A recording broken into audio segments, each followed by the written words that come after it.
Some cars become legends, but a few flip the entire direction of a brand. And the C4 Corvette? This was the car that dragged Chevrolet out of the malaise era, slammed the door on slow, smog-choked engines, and announced to the world, America is done playing nice. Because behind the pop-up headlights and digital dash was a machine that transformed the Corvette from a fading cruiser into a legitimate performance weapon. This is the story of the C4, the wedge-shaped rebel that saved the Corvette name and reshaped Chevy's identity forever.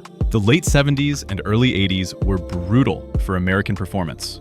Cars were heavy, engines were strangled by emissions, and horsepower numbers looked like misprints. And the Corvette?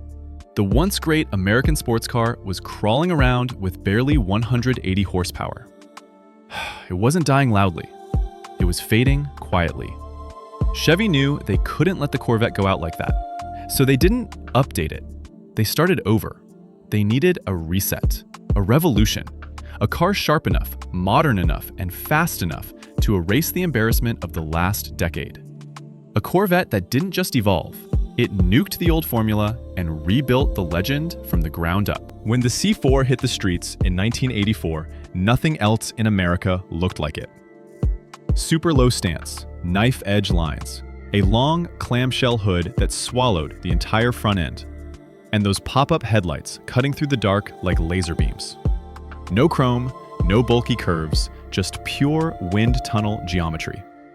Even today, the C4 still looks like a sketch drawn at 3 a.m. by a designer obsessed with aerodynamics and caffeine. The 1980s loved technology, but the C4 took it to another level.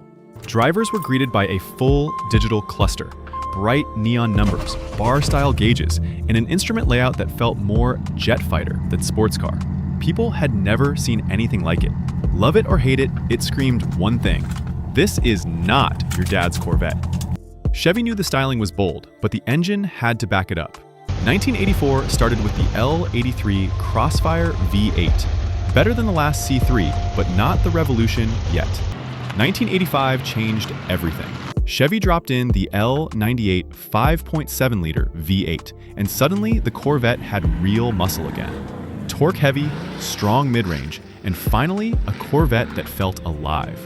By the early 90s, with the introduction of the LT1, the Corvette was running 0 to 60 in the low fives and pushing past 150 miles per hour. Numbers that made European brands stop smirking. But Chevrolet wasn't done. They had a supercar in the chamber. 1990 arrives. The world gets slapped awake. The ZR1.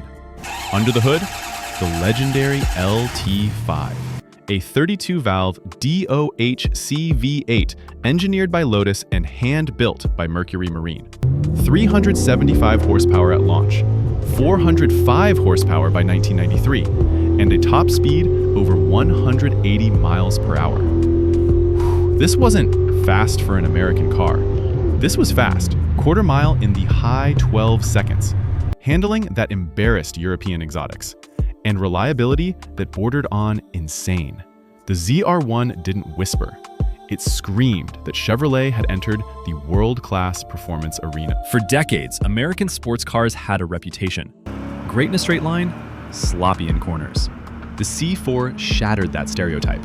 Aluminum suspension arms, lightweight chassis, nearly perfect weight balance, grip that shocked magazines across the world.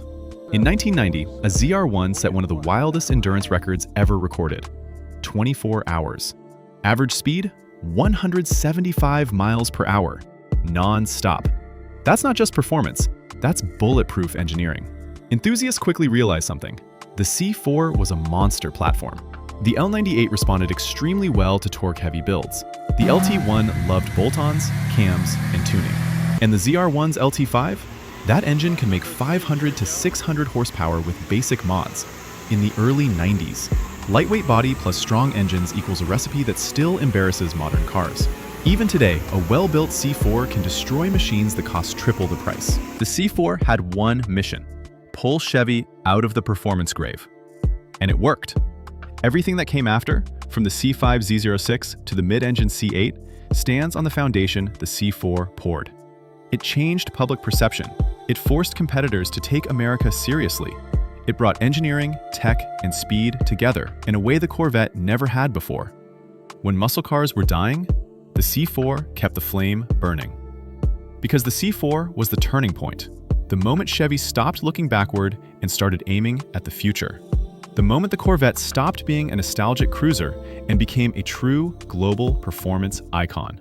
It wasn't perfect, it wasn't the most powerful, it wasn't the most loved, but it was the most important. The C4 is the unsung hero that transformed Chevrolet from a comfort brand into a performance powerhouse with real credibility. The C4 never begged for attention. It didn't need chrome, stripes, or loud paint. It spoke one language: speed. And it proved something that still matters today. American engineering can hang with anyone. So here's the real question. Is the C4 the most important Corvette ever built? Or the most underrated? Because one thing is certain, Chevy was never the same after this car, and neither was the performance world.